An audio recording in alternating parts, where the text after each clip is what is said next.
Welcome back, everyone. My name's Ed Miller. I'm a campaigns director for economic and climate justice at GetUp, which at the moment means that primarily my work is focused on thinking about and organising and working with a range of partners and community groups on what a Green New Deal might look like in Australia and whether there's a viable political strategy for getting there. And so it's a great delight to be in this room and a hugely impressive crowd and event that Stephen and Gabby and Phil and others have managed to pull together. And just baffling that there's 400 of you that are willing to sit down for 3 days of hardcore economics and public finance and what the future might look like. So personally very exciting, and I think particularly so because, like many people here, I imagine, I first encountered MMT in about 2006 reading Bill's blog, and it was in many ways the start of what led me to be and want to be an activist. It not just changed my understanding of economics, but it changed the way that I saw the world and thought about things like social justice and what the state is capable of. It was a lot of my early organising efforts as well. At university, you'd throw events and speaker series, and you'd be really happy and proud if you got like 10 or 15 people in a room thinking about this stuff. And I think that today, this audience is evidence that something is pretty clearly changed. And there's a lot of different factors that have gone into that, not least the tenacity of people like Bill in sort of pushing these ideas for so many years. But I think another thing that's changed is that there's a certain rock star congresswoman in the United States who's going around name-checking MMT in public interviews and legitimizing it as a part of the discussion of how progressives generally should think about economic policy moving forward. And so it's a great delight to be able to introduce our next speaker, who as an advisor and organizer for AOC was one of the, probably singularly responsible for introducing her both to MMT and the concept of a job guarantee in that sort of history-making campaign. And AndresBernal is now not just a political advisor and consultant for a range of pro-democracy groups and democratic groups around the world, but is also, in many ways, the next generation of MMT scholars that's pushing the theory and the economics into the real world and into campaigns. He's a research fellow at the Global Institute for Sustainable Prosperity. He's the outreach director for the Modern Money Network. And it's, incredibly great that we've been able to bring him out to talk to us here in Adelaide all the way from New York. I think it was a 25-hour trip. So please give Andres a really warm welcome. Thank you.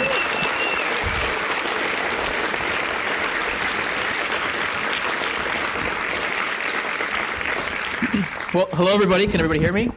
Yes? It's a real pleasure to be here with everybody. This is my first time in Australia. Very happy to be here. I want to give a very special thank you to the organizers of the conference, to Stephen, to Gabrielle. A very special thank you to Ed and the folks at GetUp. And a very special thank you to David and Joe, who have graciously taken me into their home and hosted me as my Australian mom and dad. So thank you very much. I began this journey here to the conference on Tuesday in the United States, boarded an airplane, and I landed, and then I was exhausted, and I got off the plane, and I look up, and it said, "Welcome to Los Angeles," from New York City. So that's when I realized I had 15 more hours to go, and then to Sydney, and 3 more then to Adelaide.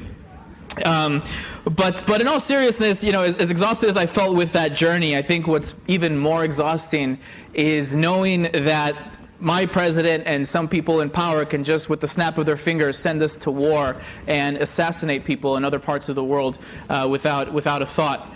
I think what's even more exhausting is that in the last 6 months, California, the Amazon, Australia, the Middle East, and probably other parts that I don't even know of are on fire. And that's way more exhausting. And so being able to travel here is a tremendous privilege, and to be here with you is an incredible honor. So thank you for that. What I'd like to do here is talk a little bit about the story of how the Green New Deal kind of emerged, this contemporary Green New Deal in the United States, a little bit about my role in it, where that kind of all started, and then also where my thinking conceptually, intellectually is going, given the different contexts that Green New Deal now exists. So a little bit about that story. My involvement in it kind of really starts with the fact that I immigrated to the United States when I was 3 years old. And that is a subject that's very popular and important, very controversial in these days, migration and immigration, right? I arrived in the United States in 1990, and that set a very strong foundation for how I see and understand the world, because in the United States, that oftentimes means that you're a second-class citizen and that your kind of purpose in life is to try to adjust as much as you can to the rules and norms and the standards of a hegemonic, dominant culture, which in the United States happens to be very much obsessed with individuality, individualism, and wealth acquisition. So one of my experiences that was very important and very formative was when I was 17 years old. I was a part of these leadership development programs, one of them which had a collection of like 200 Latinos and Latinas from across the country, and they put us in a simulated government. And they said, you all are going to give speeches, you're going to run for office, and then you're going to form a Senate, a House, and a presidency, and you're going to carry this out, and the counselors and the authority, we're not going to tell you what to do. We're just going to hold this together, and it's going to be up to you to figure this out. And that was the first time that I gave a speech as a terrified 17-year-old to a bunch of my peers, and I was running to be a Supreme Court justice, and I went off for like, I don't know how many minutes about, wanting to be all about justice and honor and all these things. And then I was elected. I won that election. I joined that little mock Supreme Court, and I felt for really one of the first times in my adult life at the time that I could do something, that I could be a part of shaping and creating my future and the future of others. And so that kind of marked this journey, which I still am, where I, on one hand, see myself as an organizer and an activist involved in the world around me, trying to make meaning of my life and the decisions that I make based on how I want to see the world, but also understanding myself as part of this greater collective whole, and the fact that we're all a part of society, and we're not living as just these individuals that are outside of our interdependencies. And so that was very important for me as well. In that organization and in those leadership development experiences, I started to hear about this upcoming and rising superstar from the Bronx. I was growing up in Texas at the time, and this organization happened to be national in scale, and so we kept hearing about this young woman from the Bronx. And finally I got to meet her, incredibly cool person, incredibly ambitious, and her name was Alexandria Ocasio Cortez, and we were, and we were, let's hear it for her. She's done amazing things, absolutely. So we were in our early 20s, and we were going back to these leadership development programs and whatnot as counselors and helping to allow others to experience what we had. And the really important part there is what happens when you invest in the youth. Not just from a kind of a mainstream educational perspective where you just have to memorize things so that you can go get a job, and then you can just get a position and get a title, and that's in that, you get older and then you receive your award or your plaque, and that's it, you retire and that's it.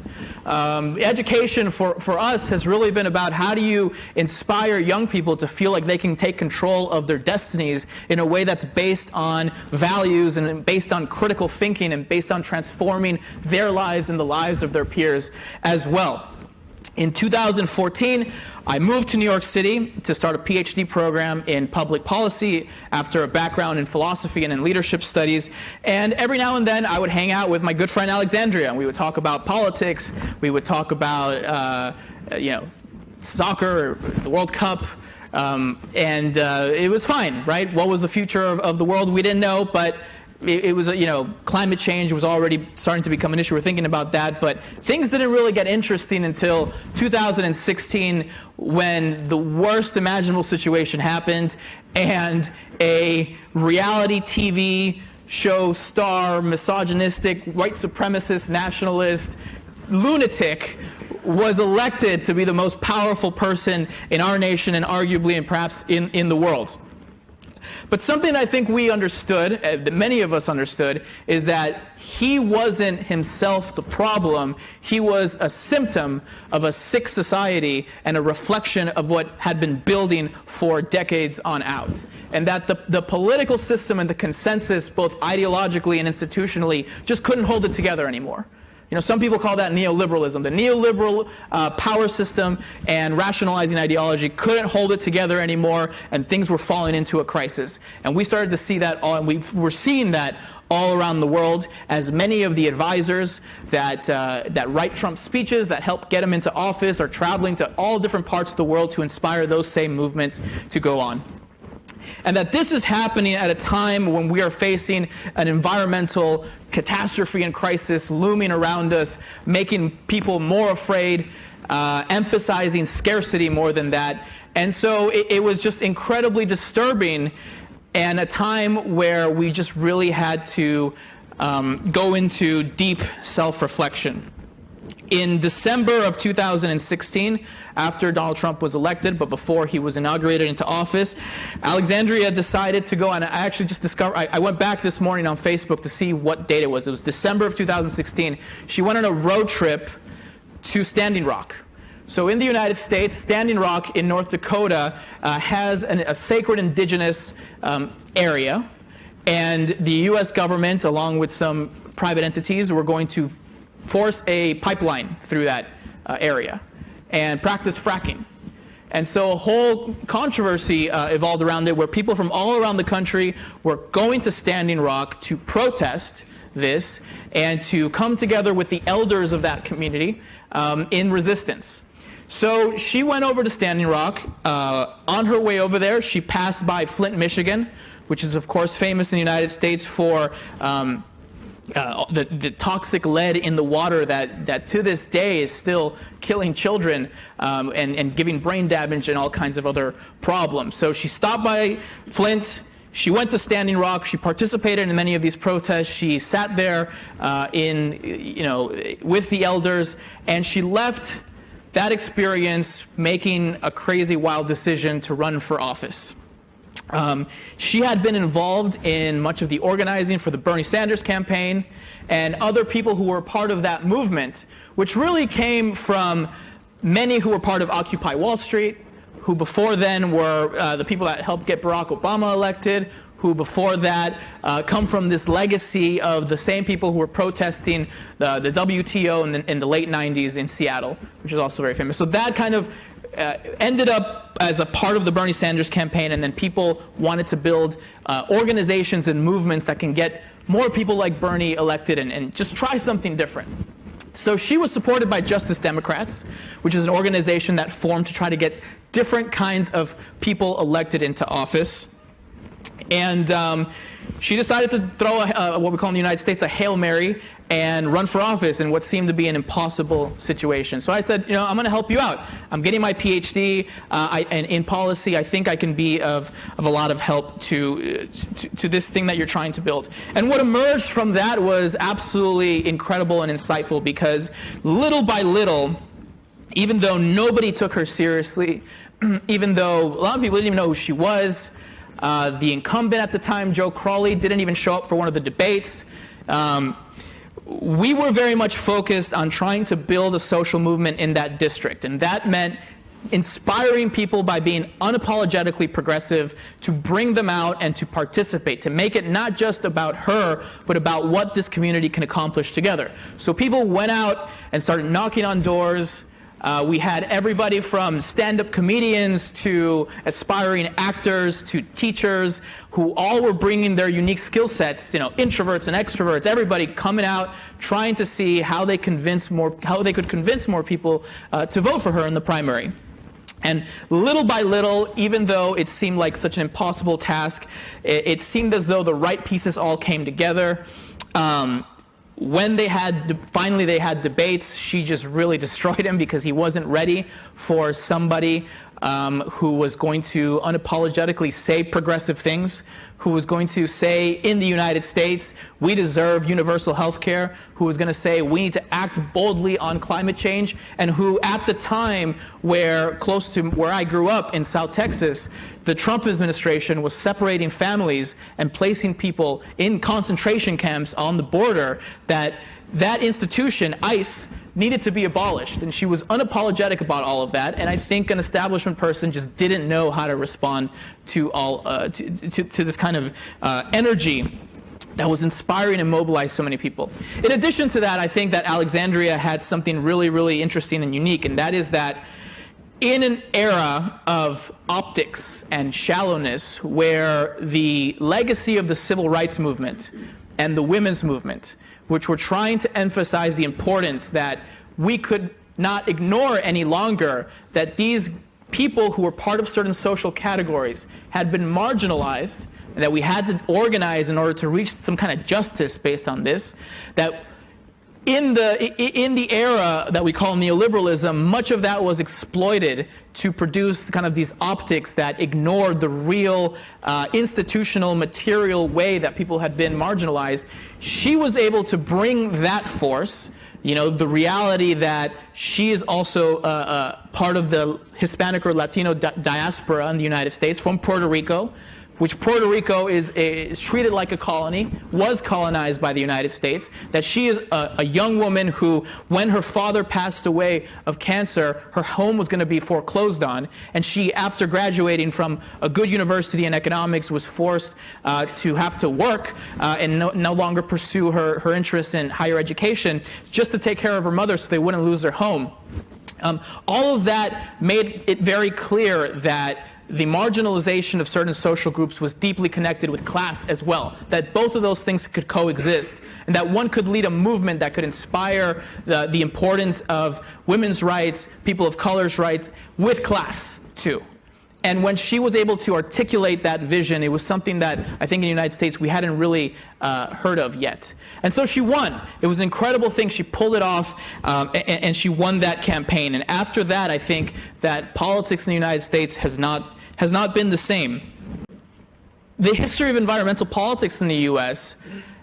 it kind of started in the 1970s, but very quickly after that, business interests and very conservative groups were able to create this notion that we have to choose either the environment or the economy, and they're infinitely opposed to one another. And it's a zero-sum game, essentially. And up until then, we had tried to address environmental issues using market logic, by trying to incentivize cap-and-trade systems or use carbon taxes or try to regulate in a way that still gave agency and authority to multinational corporations who decided if they wanted to follow through with the regulations or not. The ball was in their court. The debate was on their terms, and it had been that way for 50 years. After she won, on her way to go to orientation, on her way to Washington, D.C., she stopped in Philadelphia, where there was a group of activists who were part of an organization called the Sunrise Movement. And they told her, we're going to go occupy Nancy Pelosi, the Speaker of the House's office, demanding that we act on climate change now, and demanding a Green New Deal. And she thought to herself, in her words, holy shit. Because she just got elected. Is she already going to be a rabble-rouser from the very beginning? She doesn't know what to expect. And she decides, you know what? I'm going to go for it. I'm going to do it. I'm going to occupy Nancy Pelosi's office, and I'm going to do it in a way that's thoughtful and that's strategic, so we can start to shift the conversation right away. And after that moment, after the Sunrise, or about more than 100 people, young students from the Sunrise organization, and Alexandria occupied that office, the Green New Deal all of a sudden became and moved to the forefront of the policy agenda in the United States.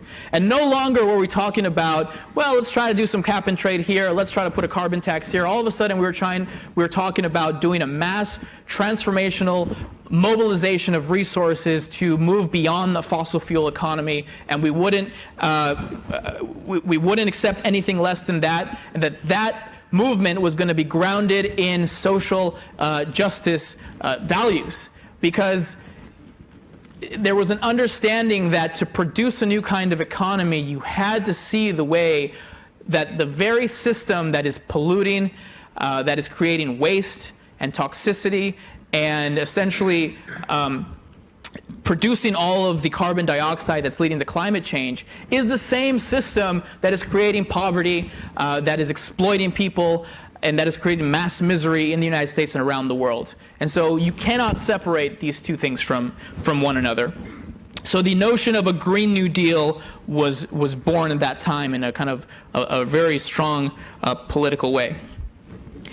Central to the Green New Deal, in addition to a mass mobilization that creates millions of jobs, good-paying jobs, union jobs, is this notion of environmental justice, as I just mentioned, that a transition towards a post-fossil fuel economy had to be based on being a just transition, that even coal miners who had spent their whole lives working in and for the fossil fuel industry were not at fault for this, that their pensions mattered, and that it mattered that we can transition them to continue experiencing or to experience more dignity that they were in their lives. That notion started to come to the forefront, that we just had to start thinking about the quality of how we produce things and the quality of the output that our economy produces, that these things are socially constructed and they're up for contestation, that we can use our minds to rethink how we produce and what we produce. And that it was up to us to mobilize in the same way, as she often says, as if we were going to war, except rather than trying to kill one another, we have to mobilize to save ourselves from the system that's killing us. So where does MMT come into play into all of this? Well, for me, it just so happened that as she's running for office, I started to read up on MMT, because I was so frustrated that we couldn't accomplish anything in the United States without this stupid question of how are you going to pay for it? As if, you know, it didn't seem plausible that the full complexity of an economy could be reduced to such petty notions like finding the money. Before that, I had been trained in critical theory and political economy. And so I was really interested in notions of power, thinking about class, thinking about power in homes, in the household, how private life is organized, social reproduction. Somebody mentioned that yesterday. Thinking about the discourses and narratives that rationalize this power, the way that we rationalize the very injustice that we live by articulating certain worldviews on a daily basis. And one of the things that I had always been really skeptical of was the notion that there is this economy that exists out there in nature, as if, you know, you could plant some central banks and they can just grow. Or as if the history of the universe was, you know, the Big Bang, matter, stars, inflation. I don't know, right?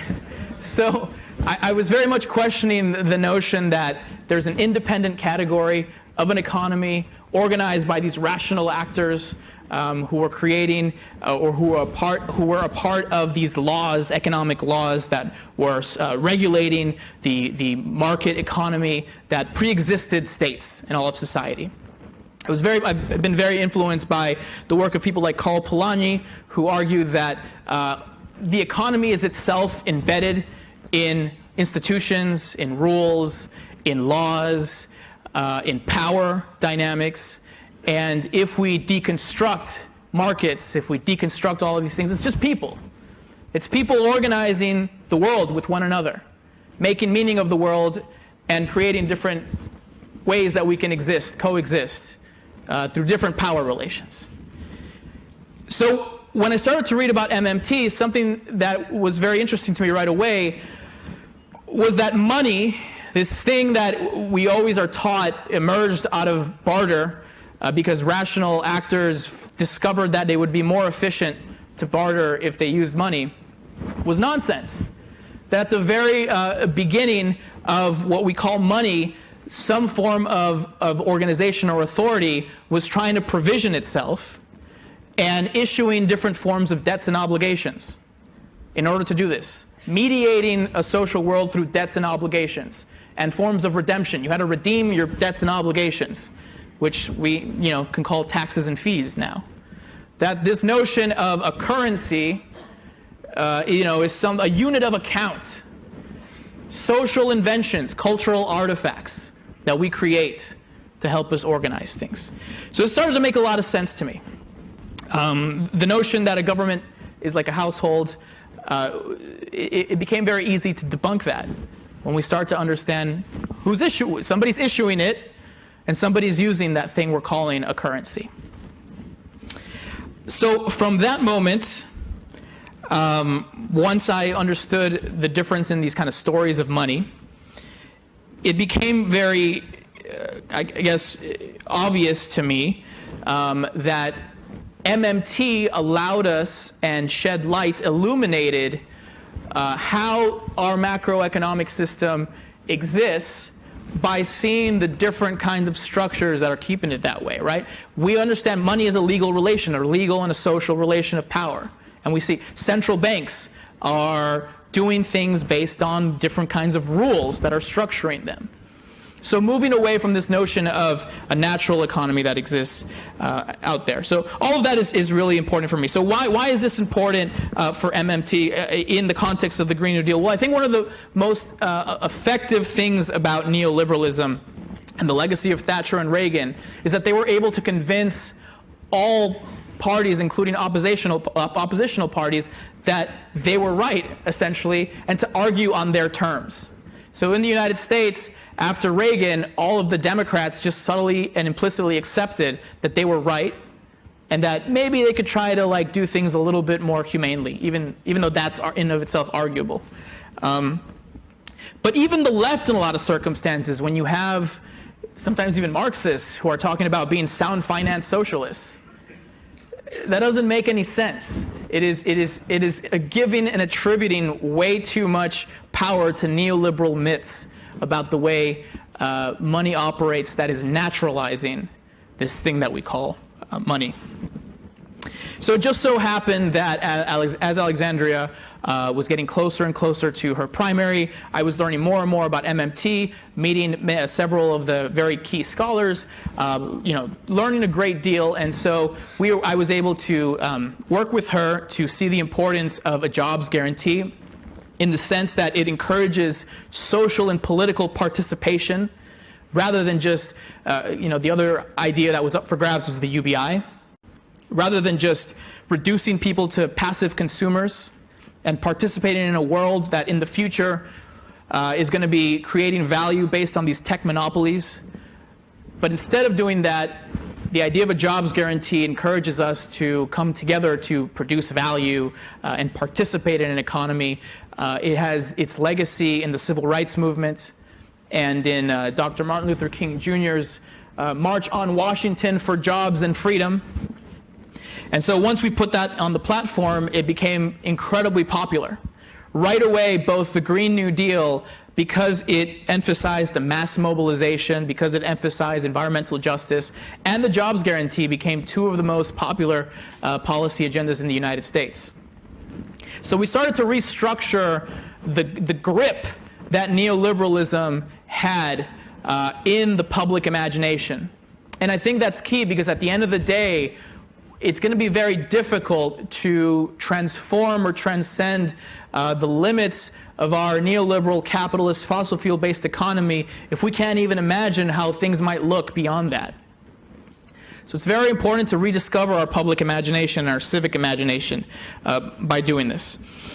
So where we are now, we gained a lot of victories. Alexandria has been critical in certain interviews and things that she has said, which has opened up the debate for MMT. But of course, we're still in a ideological and political battle about what is really going to shape this Green New Deal moving forward, and why is MMT so important to this. So in the United States, I would say that there's three dominant visions about how a Green New Deal is going to be financed. And this is very important because, MMT allows us to see the central role of money in any kind of political economy. And that how we use policy, how we spend, is something that is up for political struggle as well. One of the visions is to create a network of public banks around the United States to be financing a Green New Deal. And we've been pushing back against this by saying, look, public banks are great. In fact, socializing investment is probably a good thing. But do you really want to finance the thing that's supposed to save the planet by lending and issuing credit? It has to be repaid. We already have seen what has happened with that with student loans in the United States. It didn't turn out too well. So one of those battles has been on that, on trying to help progressives in the left understand that while public banks are desirable, public spending and fiscal policy is critical for things that are not up for debate in terms of, like, do we want to do lending or do we want to just pay for it? Responding to climate change is too important and too urgent to not see how this should be at the forefront of that movement. The second one, of course, that's very popular is to say, well, we're going to tax the rich. We're going to pay for the Green New Deal. We're going to find the money by taxing the rich. We're going to collect that money and redistribute it. I hear it from many, many people. Well, the problem with that, one of the major problems is you need them to stay rich. So you can keep taxing them so that you can pay for what you need. And you have to, on top of that, fight that other political battle of convincing enough people, because what ends up happening is people start asking for the calculations and the numbers, and then you start, well, okay, we got this tax rate on these people and this bracket over here, and then this whole notion of the middle class comes into play, and then people get really upset, and you never win. And that has been, in large part, the last 30 years of policy too. So what we've been trying to do on that ground is obviously emphasize the importance of taxing the rich, but for other purposes. We want to tax the rich because they've taken over democracies. We want to tax the rich because it's the right thing to do, because inequality has gotten out of control. And my latest favorite one is, we want to tax the rich because we want to disrupt their monopoly power over price setting and over markets. Not because we need their money. Not because we depend on them to be able to do what's right to save the planet, to provide people with health care, to provide people with what they need, to provide people with the right to a dignified job, etc. Because there's this whole thing now where the many of the elites feel like, well, I've had somebody tell me my taxes pay for 3 families. It's a kind of a destructive, problematic ideology as well. So we want to tax the rich because it's the politically right thing to do, but we want to decouple that from how we spend, because it's not it's both not true and it's also not politically effective. Once we understand that when we spend, we can start meeting our urgent needs now. We can start thinking about things in terms of real resources, which Stephanie spoke very elegantly about yesterday. We can see that that's the conversation. The conversation is about how do we want to use our resources, our productive capacity, our labor, our technology. Where do we have shortages? What do we need to build more of? Those things become central to the conversation, which I think is absolutely key. We also have introduced this idea of non-fiscal pay-fors. So when people say, how are you going to pay for it? We have non-fiscal pay-fors. We pay for things by resourcing them. We pay for things by explaining to people, this is what we're going to use. We need these engineers to build these solar panels. We need to train these farmers to use these regenerative agriculture practices. That's what we need to do, right? So it takes the conversation on our terms. The question of inflation, of course, many of my colleagues and I have talked about how MMTs are the only people articulating an effective description and analysis of what actually is inflation. There's still so many people that believe that inflation is some natural law out there, that if you spend too much, somehow the money just loses its value in some strange metaphysical way. I don't know, it's like, I think of Star Wars and like midichlorians. I don't know if I'm aging myself there or something. But to think about inflation in terms of like the real structural social relations that exist. What's getting produced? Are there monopolists that are inflating prices? In the United States, we have healthcare, housing, energy, and education, which is completely inflated right now. Nobody talks about that as being inflated. Those monopolies have to be disrupted so that we can create the fiscal space to do other things, to get the Green New Deal.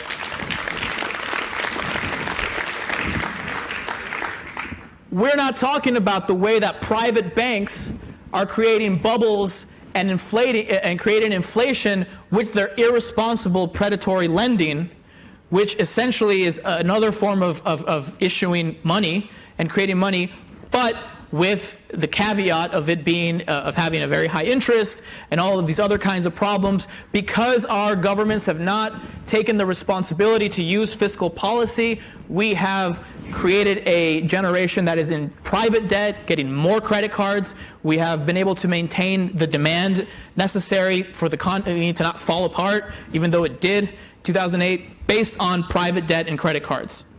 That needs to go as well. When we put real regulations on private banks, we're opening up more resources, again, to be able to accomplish things that we want. So we think that's incredibly important as well. Thank you. And so these things are all part of the debate right now, in how we understand our task. How do we understand what we need to accomplish in order to address this climate crisis, which is also grounded in a social crisis too. I think another very important thing that MMT allows us to do is to understand that concepts like economic growth, work, and value are also subjective and socially and culturally constructed too. And as the presenters who spoke so greatly on the history of indigenous movements here in Australia, there's a lot that we have to learn from the ways other cultures and other communities have understood work, growth, development, and different forms of social relations too. And we can incorporate them. There's nothing to say that we can't incorporate those things into who we are as well. There's nothing to say that we can't move forward. I love yesterday somebody mentioned that we are all going to go to Mars together and explore space. I think that's a beautiful idea. There's nothing to say that we can't do that while also learning from the past that we oftentimes don't think about because it's painful to come to terms with the violence in ourselves and in our own histories too. So that's a very important part of the work that we're doing. Another big piece of what I'm doing at least is thinking about how do we democratize the state. We know that sovereign currency issuing nations have the capacity to spend, but how do we decide how we use that money, who gets to be involved? I think there's something to say about the importance of instituting different ways of democratizing the state so that the way that we coordinate investment and production becomes more of a public and a social democratic process. I think that's absolutely critical in our work.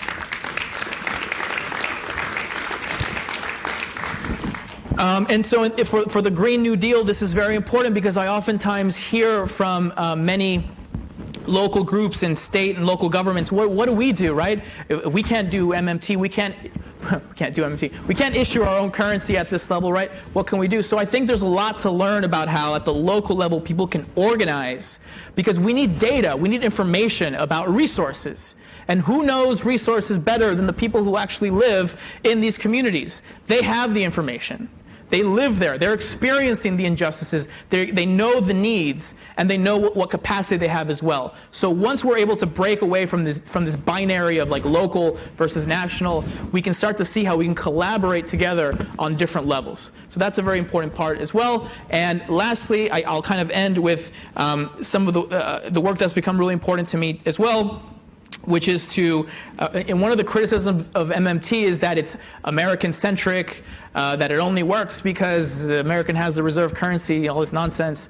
I have returned to Colombia, which is where I was born, and Latin America to start talking about how we can think about using the MMT lens for the issues of the legacy of imperialism, colonization, and how we mobilize those movements there as well. Because at the end of the day, to address the climate crisis and to also create a better world, we have to understand that this is a global movement. It has to be a global. It's an international global movement that is key. And so MMT allows the global South to think about, well, why can't our currencies do much? How come we depend on these powerful countries for our technology, for our energy system, for our food? How come we're just exporting all of our raw materials and not getting anything out of it? How come we're experiencing a crisis of unemployment? So all of a sudden we're exposing all of these issues which are related to power, which are related to domination, and we can organize ourselves so that when we start to potentially win, we can start to institute policies and movements that can rebuild productive capacity in different parts of the world on sustainable grounds. Yes. And so, thank you. And so that's the idea. That's where we're at now. Being here in Australia is amazing because it shows that we're building this sense of connection with many people around the world. Working together, we are trying to improve and meet the needs of our individual countries and nations, which have unique histories and unique experiences, and that's great, but we can also do that in a way that understands that it's ultimately an international, global fight. Because what's at stake here is eco-fascism. Because as the climate crisis intensifies, people are going to retreat more and more into what they feel is some form of safety. More and more of these authoritarians are going to be saying that they'll protect them by scapegoating migrants, by always scapegoating the most vulnerable, by exploiting our emotional tendency to feel like, who are the people that I look like the most? How can I connect with them and blame other people? And that's going to be happening more and more as the climate crisis intensifies if we can't offer an alternative. And so, to be able to fight for what is right, to gain different forms of national agency and sovereignty, which we need, but also understand that it's connected to an entire global struggle, is at the core of what I see as an MMT-informed international agenda for sustainability and for a just transition. Thank you.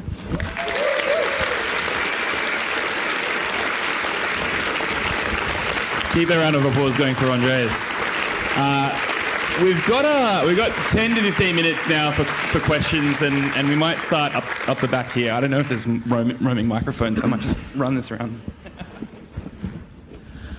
Thank you. That was very inspiring. Thank you. I'm really interested in your building a global network and the way you're trying to do it. I just would like your opinion about another way that another country is currently seeming to build a global network, which is China, which is just investing everywhere and lending money to everyone and building a very interesting global network. And how does that all fit? Because it kind of scares me. It's probably because I don't understand enough of it.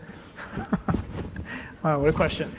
Well, look, I think that there are things to learn from the Chinese experience. I think that they certainly have understood how to coordinate certain things in ways that can be effective. They are investing a lot on renewable energy, but but I think that there are many questions about is it really in the African nations where China is investing? Is it really in their best interest? I think that certain political rights are key, and I will stand firm on them as well, which I think they're questionable in certain experiences. And so I think that we need to be able to judge the importance of breaking away from certain kinds of neoliberal market orthodoxy, but also affirm the importance of political rights as well. We can affirm an economic Bill of Rights and the need to lift people out of poverty in the way that China has been able to do, while also affirming certain political rights too. So, yeah. There's a woman down in the centre with her hand up, but I'll just go to... Thanks very much for your talk. My name's Colin Long. I work on just transitions for the Victorian trade union movement. One of the biggest problems for trade unions, or for in relation to the transition, is that renewable energy jobs tend to be pretty poor quality jobs in this country, bad pay, insecurely employed, and so on. And there's not that many of them, to be honest. Wondering what the situation is in the US, and what sort of policies that you're advocating to deal with the issue of labour standards in the renewable energy sector in particular. Yeah, it's a great question. Thank you. One of the things that I saw was critical after Alexandria's election, and as we were kind of trying to think in a more macro way, was to create relationships and an alliance between the modern money network and kind of our vision with labor. And I got to meet Sarah Nelson, who is doing some amazing things in the United States as the president of the Flight Attendants Union. And many people were saying that the Green New Deal was going to, from one day to another, end all flights, and that was part of the right's tactic. And Sarah Nelson understood that the best interests of her union members was dealing with the climate crisis as well. And she's doing an incredible job in rebuilding a labor movement in the United States. So, I mean, the short answer is we need to rebuild the labor movement all around the world to tackle the devastation. Yes, absolutely. To tackle the devastation that neoliberal policies have created in workplaces and in firms, and to ground our vision to create this mass mobilization that we need to produce all the renewable energy systems that we need in jobs that are unionized and that are paying good wages with good working conditions. I mean, it's critical. So I'm very much from a social movement perspective. We need to build that labor movement and get the victories that we need legislatively.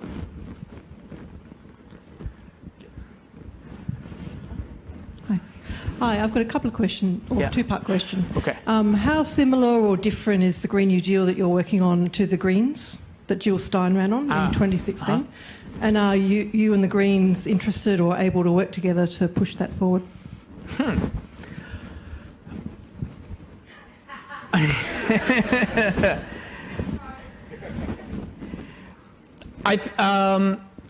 Well, you know, you got to give credit to the Greens for doing a lot of work to at least start that conversation in the United States. Because before the Greens, Thomas Friedman Thomas Friedman, he wrote kind of the first article where he named the Green New Deal. Now, he's a neoliberal, so for him, the Green New Deal was cap and trade. Let's do massive cap and trade, to transition to renewable energy. And then after that, during Barack Obama's tenure, he appointed Van Jones to be head of renewable energy, and his vision was that the private sector was the only sector or institute or area that had the resources to produce what we needed to overcome climate change. So that was the thinking. I mean, the thinking was we're going to inspire all of these green entrepreneurs to become green capitalists and address the climate crisis that way. And so the Green Party did a very important job of at least getting that conversation going. I think that there were a lot of uncertainties going back to this question of how do you pay for it. There have been a lot of uncertainties amongst the left with what is the best agenda that we should have. And all of this confusion around should we get a bunch of public banks, people talking about quantitative easing without really understanding what it was, like all of these buzzwords, that was all part of the confusion that I think we're really trying to address and get over at this point. Any more questions, especially up the back? We haven't heard from anyone up there. If not, there's a woman up there in the middle. I'm just going to make a quick comment before my question, which is that I'm a bit concerned about using the term eco-fascism. I feel like it embeds eco with fascism, and it just is not a metaphor we want to get. Fascism is fascism. Anyway, Just comment. I'd like to hear more about the relationship of local government or local communities and federal funding, and where the state fits into that, and how much thought has gone in, what sort of conversations are having about that. Some of the conversations about that involve things like participatory budgeting. Porto Alegre in Brazil did some experiments with that, and that moved over to New York City, and there's been experiments and conversations around growing interest in participatory budgeting, in creating citizens' assemblies as well that can create more democratic power to counterbalance what has become a completely co-opted Congress in the United States and around the world as well. So I think that's where we start that conversation. I mean, how do we... I'll say this. Part of the difficulty with that is that people are exhausted because we work too much and we're paid too little. So I think in order to get there, we really have to push for reducing the work week and how much we work without reducing people's standard of living, quality of life. So I think like those two things go hand in hand. Hi, Andres. Thanks so much for making the jump across the pond. My name's Kent, and first of all, I just want to say thank you for your work on the Green New Deal with AOC. These ideas catch fire. We'll mention this so much in our organization within Democrats Abroad, being the Australia chair. We've endorsed it and we'll be arguing it in the party platform coming up, so thank you on that. My big question is, having these old ideas of neoliberalism and so forth that have put the economy and the environment in these mutually exclusive categories, what is sort of the biggest, and knowing how much of a myth that is in the United States as well, how embedded that is, what was sort of the biggest work or biggest convincing point you had to do to shift people sort of away from that, or to not see these as mutually exclusive or binary, and to see these interconnected at sort of a grassroots level? So yeah, just really curious what was the biggest sort of roadblock for that? Which interconnections in particular? Just with there still is the argument that says like the economy is different from the environment. We have to choose, they sort of make this choice between one or the other. I mean, obviously we know that, it's interconnected, but there still is that myth. So I guess some advice on the persuasion around that, how to see them more interconnected. Yeah, one thing that's been effective is to put it in the time to get to know people in communities. This is a lesson for the importance of organizing as well, and to meet people where they're at, to make that attempt, and to draw connections between what's happening in their quality of life. Because people are sick, asthma rates are through the roof, cancer rates are rising. In areas, in Texas, the Rio Grande River, there's parts that are so contaminated, especially on the Mexican side, that the rate of children being born without parts of their brain is like 10 times the average. So there's a part in Mississippi, I believe, that's called Cancer Alley, because everybody that lives there, has cancer, because there's a very large amount of pesticide companies that are all there. The mental health crisis. So drawing these connections of how you are experiencing your life, the struggles that you have, the costs that you have, it's not just your fault, it's not just random. This is connected to policy, this is connected to these things here. And articulating that in ways that are accessible is, in my opinion, how you do it. And what we're seeing in the lack of creating these messages is that people are going to conspiracy theories too. And part of like this whole post-truth situation that we're in is really connected with our expert, technologically advanced world not being able to connect with normal people. So people are going to find ways to make sense of that, and they're going to go to crazywebsite.com. That it's saying it's these people's fault or something like that. So. Before we run into the real resource constraint of time, there's one up next to Stephen for a final question. Yeah, hi. We're coming up against real ecological limits. I mean, they're just there. How can democratic principles and the Green New Deal in communities even really deal with that? When we run out of water, people have to move, but they don't want to. So how do we deal with that? Well, look, I don't claim to have, Stephanie mentioned this yesterday, I don't claim to have all the answers either, but the way I see it, democratic processes and democratic deliberation can increase our practices of self-reflection to be a bit more critical about how we organize ourselves. I think that part of the problems with overconsumption and this kind of obsession with infinite growth in a very destructive way is not being led by average working people. It's being led by those that are benefiting from it and are becoming incredibly powerful from that system too. And the people who are suffering the consequences of all of the waste and the toxicity that that system produces are those that are already socially marginalized. And so when we bring people in to the, as Bernie likes to call it, when we bring people into the political process, we can have difficult conversations and place real limits as to how we organize ourselves. I mean, I remember I was in a community in Colombia, and people were resisting some of the mining that was going on in the mountains. But at the same time, some people from those communities wanted to have a soccer field because they believed they had a right, their children had a right to leisure, to infrastructure for leisure. And so what they were telling me is that ultimately they found a balance. Through a lot of debate and through a lot of conversation, they were able to find a balance to use resources to a lesser degree, to have some infrastructure for people to use for, you know, their leisure, their fun for public benefit, while respecting the natural ecological limits that existed in the ecosystem as a whole. So it's one way. I don't know if that's the answer, but it's one thing to consider. And now the final question. Just before John makes the final question, I'd just like to point out to everybody that this is former Senator John Coulter, who was a leader of the Democratic Party, or Democrats, sorry, the Australian Democrats, and just to put that into context. Go ahead, John. Who tried for 8 years to change things in Australia, but in my valedictory speech when I left the Senate, I said I had failed. And one of the things that concerns me very much about most of the talks that we've heard today, including your own, and follows the last question, and that is that the economy is a subset of society, and society is a subset of the natural world.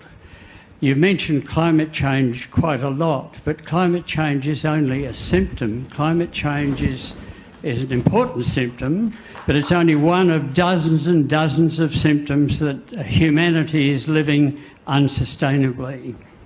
Now, the figures over the last couple of decades for Australia's footprint shows that if everybody in the world lived like Australians, we'd need between 4 and 6 planets. So the extent to which the economy has to be reduced to fit within the natural world means that as Australians we have to come back to something like 1/4 of the total size of the economy. And I wonder if you'd care to comment on that. Mm-hmm. Thank you. Mm-hmm. Yeah. Thank you so much for your question and for being here. Well, the way I try to grapple with that question, because sometimes there are sometimes cases where that idea is argued in ways that seem to affect countries that are experiencing the most amount of poverty, where people need to get out of those conditions soon, while the global north is kind of enjoying this, abundance of extractive and destructive growth. As I said earlier, I think that growth is a concept that we invented, and it could be redefined as well. And I think right now growth means building more stuff, owning more stuff, having 50 pairs of shoes, bringing food from across the world so you can eat something. And I think that is what's incredibly destructive. I think that we can thrive and flourish in ways that we grow and develop without needing to infinitely extract and expand. And I think it has to do with growing and investing in who we are as people, in our learning, in our capacity to take care of one another, and to grow as creative, intellectual, ethical beings. That would be my answer. On that note, another big round of applause for Andres. Thanks, mate.